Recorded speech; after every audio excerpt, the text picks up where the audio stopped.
Welcome to the Banker Lamp. Please enjoy the video.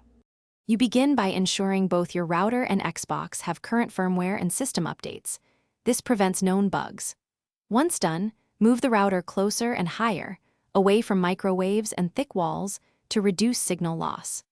Next, power cycle the router and the console to clear transient errors, and make sure your Xbox is connected to the 5 GHz band for lower interference and higher throughput when distance permits. You now move into configuration. Enable Co-S and prioritize your Xbox to lower latency during multiplayer sessions.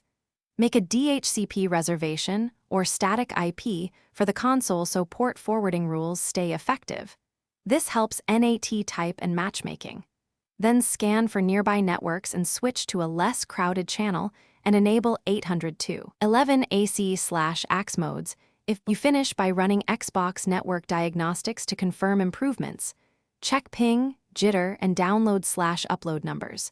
If wireless remains unstable, switch to wired Ethernet or a MO CA/powerline adapter for consistent bandwidth.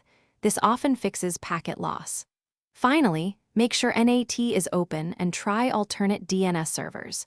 If problems continue, reset router network settings and reapply your optimizations. If you still see high jitter, isolate interference sources.